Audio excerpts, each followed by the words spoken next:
Hello and welcome to another episode of TV on TV.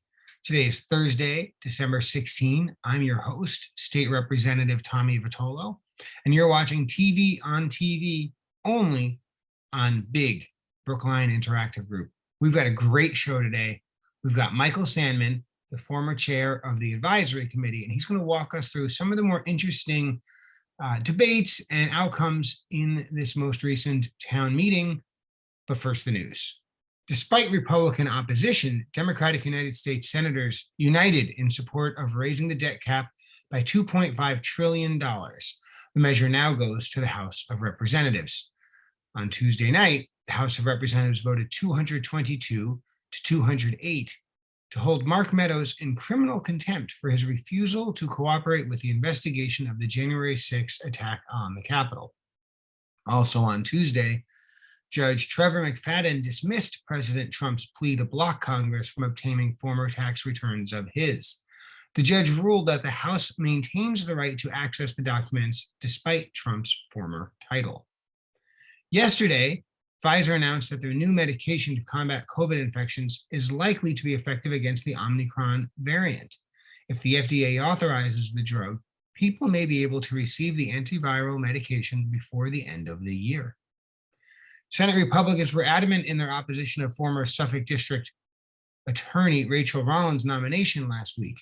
However, Vice President Kamala Harris issued the tie-breaking vote, and Rollins was confirmed as the U.S. Attorney for Massachusetts. She'll be the first Black woman to serve as our state's top federal law enforcement official. The governor signed the legislature's American Rescue Plan Act, or ARPA, package into law this week, with funding for recovery programs set to start rolling out in the coming months. As cases continue to surge in Massachusetts, Governor Charlie Baker announced that the state will distribute 2 million at-home COVID-19 tests to the hardest hit communities. Brookline is set to receive 18,720 of those tests. Starbucks employees at the Coolidge Corner location in Brookline and the ComAv location in Allston unionized this week. More that will unfold in the weeks and months ahead. They did sign the union cards, and we wish them the best of luck.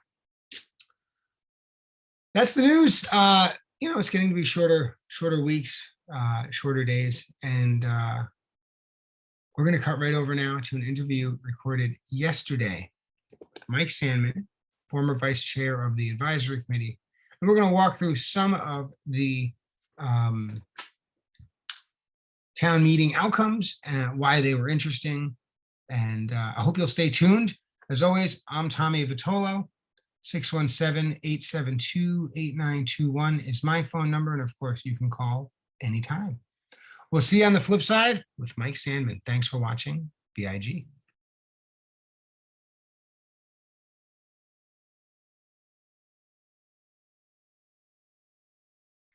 And as promised, today's guest is Michael Sandman, town meeting member from Precinct 3 and the most recent former chair of the Advisory Committee. And we're going to talk about the November-December town meeting. Of course, as you can imagine, there's quite a few warrant articles. I don't remember. Let's see here, roughly 32. We're not going to talk about all of them, not because they're not all important, but because they're not all that interesting for television. And that's okay. Sometimes business is just business. But there are some articles we're going to talk about that I'm really excited, both for you, the viewer here on Brookline Interactive Group, to get a feel for what's happening and learn something, but also kind of share what's interesting about them. Not all of these were close votes. Not all of these were especially controversial, but I think there was something interesting about all of them that makes them worth talking about. And I actually want to get started with the second special town meeting. And that was a one warrant article town meeting, and that was some budget items, and included in that was budget items related to the indemnification of town meeting member and former Advisory Committee member Stanley Spiegel. Mike, thanks for being on the show. Let's dive right in. Tell us about sort of what the issue was that we were trying to figure out here. Sure. Thanks, Tommy. The issue was that Stanley Spiegel was named as one of the respondents in a lawsuit that was filed on behalf of Gerald Alston apparently because Stanley had made some comments to some people about the case. And according to the people who heard him, he expressed the view that he knew things that they didn't, perhaps because he was a member of the advisory committee. And Stanley disputes that, but since I wasn't there, I can't tell you what was said. In any case, he was pulled into the case, and the town council is responsible for deciding whether or not to provide legal services to somebody who would be otherwise entitled to indemnification or who's entitled to defense because they're a public official.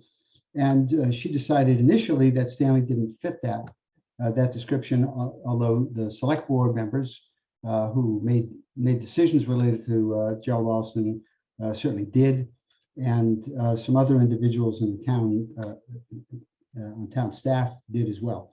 So Stanley had to go out and get his own legal counsel, and he succeeded in getting himself dismissed from the case. And then he had to succeed in getting himself dismissed again, because the complaint came, even though the complaint was initially dismissed by the judge, the complaint about him came back a second time. And so he spent some significant amount of money on getting legal counsel and getting the motions for dismissal put together and the research done in back of them and so forth.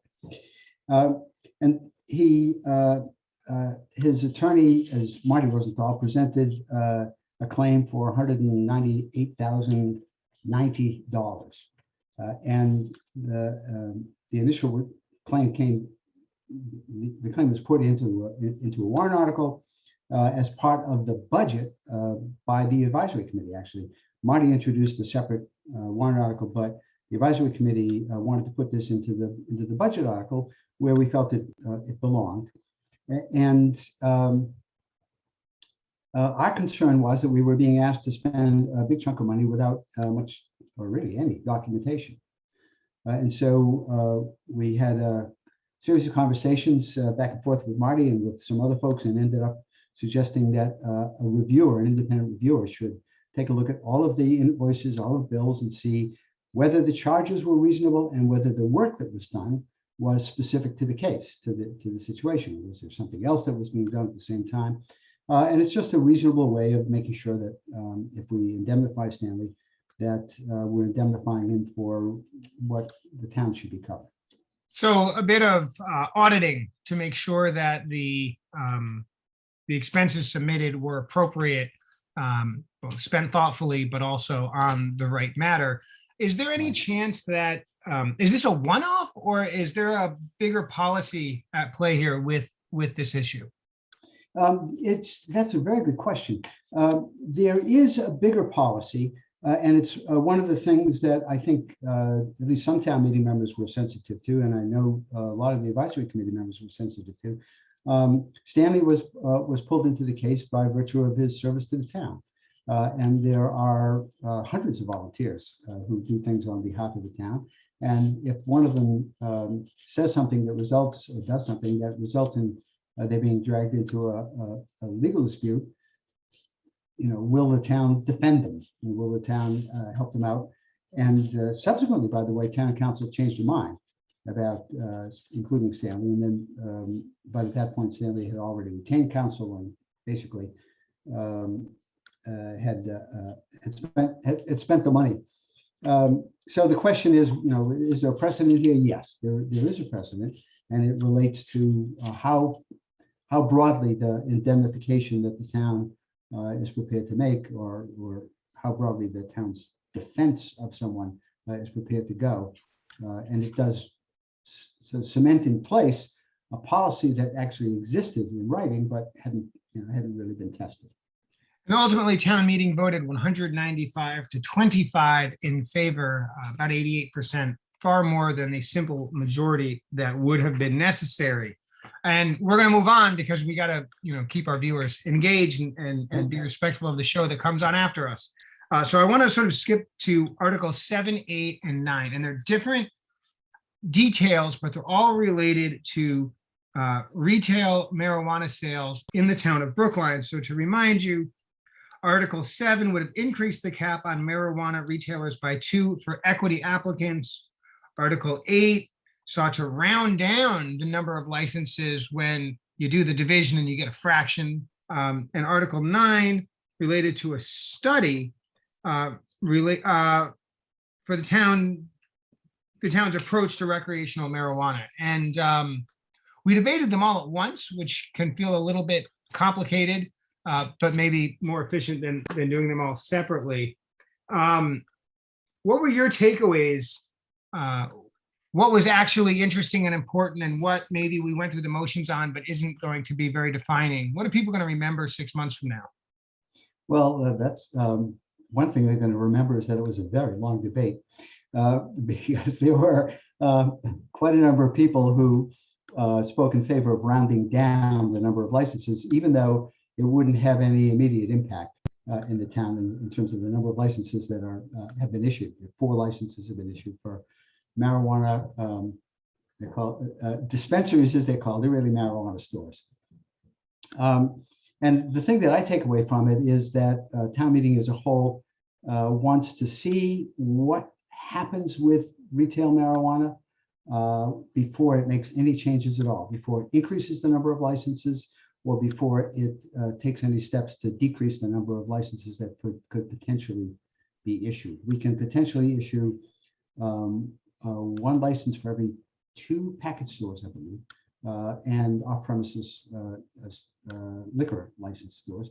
And if we, sorry, I beg your pardon, 1 for every 4. And if we issue another couple of liquor licenses for some reason, the number of licenses for marijuana would go up from 4 to 5.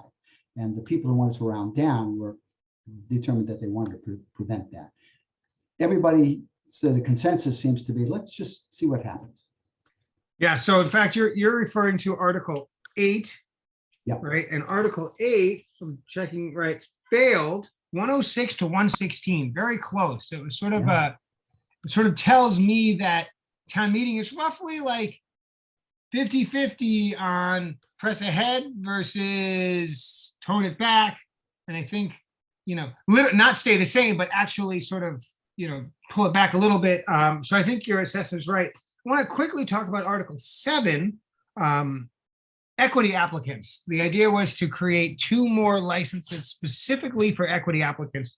That ultimately was referred. In other words, the vote wasn't a no vote, but town meeting decided, let's study that and bring it back later. And I know, Michael, you know this. I'm helping some of the viewers who aren't town meeting parliamentarians stay aboard. So it's not a no vote, but it's decidedly not a yes vote. And so the motion to refer was quite overwhelming, 157 to 69. What was the idea behind equity applicants, and why do you think town meeting said we're not there yet?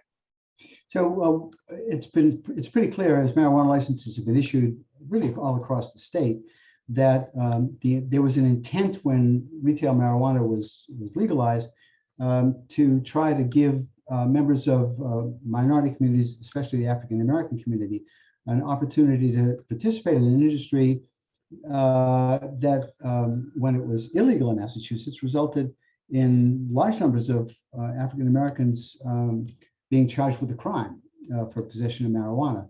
And an awful lot of, there was a substantial tilt in the direction of stronger, a more rigorous enforcement of the law when it came to African Americans than it was for other citizens or other residents. So the intent was, well, let's see if we can do something that will help minority applicants. And that really didn't happen. I think there's 1 licensee in Boston that's controlled by minority owners, but didn't happen. It didn't happen in Brookline. Fairly well-capitalized organizations have taken over the retail marijuana industry, not just in Massachusetts.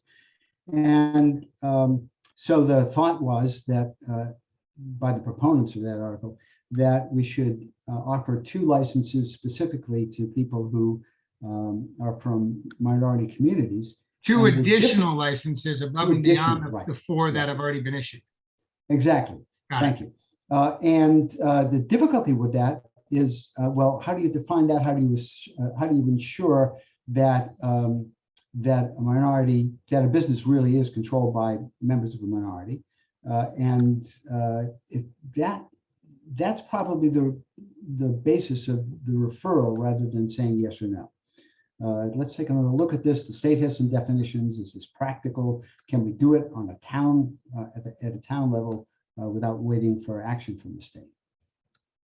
And I think that's what happened with 7. And with 9, the proposal was to set up a separate moderators committee from an additional committee to study retail marijuana. There's already a committee looking at retail marijuana, and the feeling in town meeting was, well, let's give this to the committee that's already studying it. Carlo Guthrie mentioned one large pile better than 2 small piles. Rather than bring that one up, we threw ours down, right? That's an obscure reference and about 3 weeks late. Thanksgiving just passed. We're going to move on because we don't have a lot of time. And I want to talk quickly about Article 19, which was a nuisance control noise bylaw issue that didn't rise to be the most sort of important or meaningful warrant article, but in fact, the vote was really close. So I think it's interesting. So tell us a little bit about amending Article 8.29 of the town's general bylaws for nuisance control. So the issue that was presented was that with restaurants having outdoor dining, there could be parties, or people could be loud, and where a lot of restaurants are in neighborhoods where there's mixed commercial and residential, and they could be disturbing residents late at night by having restaurant operations, especially in a situation where people have access to alcohol outside. The question is that a real concern? There's a lot of support for restaurant owners in town. Certainly, they're an important element in the life of the town. On the one hand, on the other hand, the proponents made a strong case, as strong as they could anyway, to support the idea that there should be some control over the noise. And ultimately, people were sort of torn. Do we want to do something that limits the restaurant's ability to operate in this way? Is it really a problem, or should we be doing something about it? And so it failed by a vote of 91 to 122, which is, it's close in town meeting. It's rare we see votes that close. And of course, there remain other tools at the disposal of the town.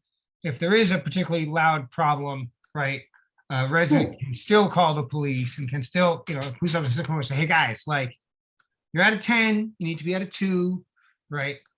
So it's not as if we have to fear really loud problems indefinitely. And it sounds like, raise the point.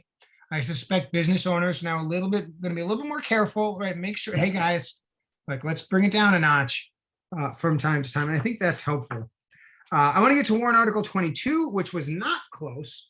So the opposite. Warrant article 22 zoned for the siting of firearms businesses, right? Gun stores. So we said we would like to pass a bylaw about gun stores, a zoning bylaw about gun stores, and that passed by a vote of 214 to 1. So tell us what we did, because it's not obvious at all from the title what we did. Okay, well, it'd be interesting to talk to the one person who voted against it, but I did that last week, and it was interesting. But bet. That's for a different television show. Newton, there was an empty storefront in Newton about, I don't know, a year ago or so, and the owner of the property was approached by somebody who was thinking about opening a store, and he decided that maybe he would open a gun store, a store for firearms. And there was a great deal of opposition in Newton to that, and from that, Newton developed a bylaw. And that was the sort of impetus for doing the same thing in Brookline, out of concern that someone would come along and put a gun store in an empty storefront in Brookline. So One thing is very important to recognize, which is the gun lobby nationally is very sensitive about any restrictions on the ability for people to obtain arms. And there was concern that if we simply outlawed all gun stores everywhere in town, we would attract a lawsuit that would be expensive to defend, and we might lose anyway. So the decision was made to limit where gun stores could be by requiring that they not be within 1,000 feet of the school. I think it's 100 feet of a child of a preschool or adjacent to a residence, and that limited them to 4 or 5 storefronts in Coolidge Corner and an empty parking lot in Chestnut Hill. So at least in theory, there's a place to put a gun store if you are really determined to do that. In fact, it would be very difficult to do that because the number of properties that are available right now is 0. So that passed really pretty easily. And I would add that the numbers chosen, 1,000 feet, the 100 feet, right, the sort of restrictions weren't pulled out of thin air. And they weren't designed specifically to like create overlapping circles of prohibition. In fact, maybe you could tell us a little bit where those numbers came from. Yeah, just the opposite, actually. Especially the initial idea was to say, well, you know, other sorts of stores, marijuana stores, for example, can't be within a certain distance of schools and preschools and so forth. And the initial idea was to make the restriction for preschools to 500 feet, but that would have made the entire town off limits because there were a lot of preschools around. And so the proponents kept running little concentric circles out, you know, on their GIS mapping systems to figure out that 100 feet was really the maximum, the minimum that the maximum that they could set that restriction at. So there was a lot of thought that went into this. It was an interesting process to watch. And in fact, some of the other distances are based on other state or federal laws with the identical distance, right? And so it wasn't. Yeah, the 1,000-foot school limit is very common. Right. Yeah. So like I said, it passed overwhelmingly. And what I want to sort of just throw out there is how pre-existing non-conforming played into the conversation and why the petitioners felt it was critical that we do this immediately and not wait. So maybe you could just take a minute and explain that. Sure. So what they were concerned about was that in the absence of any kind of control, a retail business like a gun store could open in any commercial zone without any restriction on it. And once that happened, it would be in existence, and a zoning change would not apply to that store. So it could be anywhere in Coolidge Corner, Washington Square, and JFK Crossing, wherever. So by doing it this way, ahead of time, ahead of the curve, so to speak, in anticipation of a problem, which is kind of unusual in zoning. Usually we wait until a problem occurs, and then we try and fix the zoning. But in this case, it was sort of fixed, if you're assuming your attitude is the same as town meetings was, by looking ahead. Thank you. We're going to skip to 28 and go back to 26. We don't have a lot of time left, so I'm really just going to give like what I would call an honorable mention to Article 28. Warrant Article 28 regulates trade in fur products. Sort of the way to think about it is it prohibits the retail sale of fur clothing. To keep it sort of simple, what I thought was really interesting about this article is 2 things. Number one, it was filed or it was sort of driven, the effort and the idea was driven by a 14-year-old student named Ezra Kleinbaum, and that a 14-year-old wants to do anything related to civic life is pretty remarkable. But town meeting has seen high schoolers do warrant articles before. What I will say that I found most remarkable about the work of Ezra Kleinbaum is that he did the work. In fact, if one sort of copied down all of the things he did in preparation for town meeting, starting in the spring, one could give that out, in my view, as a handbook for town meeting members on how you ought to do a successful warrant article. He met with people early. He found out the other towns that had it and copied their language to make it fit for Brookline, but be able to show that other communities had done it. He really did the work, and it's a real credit to this young man. And so we don't have a lot of time to talk about the outcome. By the way, there were no stores at the moment selling these products. And so this is similar to the gun store warrant article, sort of heading off a future circumstance. And it didn't pass unanimously. I see Michael kind of wincing a little bit, but it passed overwhelmingly. But what I do want to do, because we don't have too much time left, is get to warrant article 26. And that was a really interesting outcome if you care about process, and a guy like me certainly does. Okay, so this is really 26 is probably the most important article that passed in town meeting, because it sets us on a path to redoing the zoning bylaw. And the zoning bylaw that we have goes back 40 or 50 years, and it's one modification after another has been piled onto it to the point where it's unpredictable. If you want to build something in Brookline, it's very difficult to build something by right because the rules are so restrictive, especially commercial properties. And the outcome, if you have to go for a special permit, is very, very hard to predict. So looking at the city of Somerville's process in which the planning department engaged the entire community, neighborhood by neighborhood, and said to them, what do you want? What do you want buildings to look like? Where do you want them to be built? And the process that resulted from that was sufficiently clear, surprisingly enough. When citizens all get together, they coalesced around a set of ideas that that the city of Somerville was able to come up with a completely new, brand new zoning bylaw, which relies on a different principle that I won't take the time to go into it, but it's called form-based zoning. The article will lead us in the direction of emulating Somerville, I guess it is. And the problem that we have is Brookline. A lot of people think that Brookline is a rich town, and it is. In terms of our real estate values, it certainly is, and in terms of our per capita income. But our municipal taxes are almost totally based on residential properties.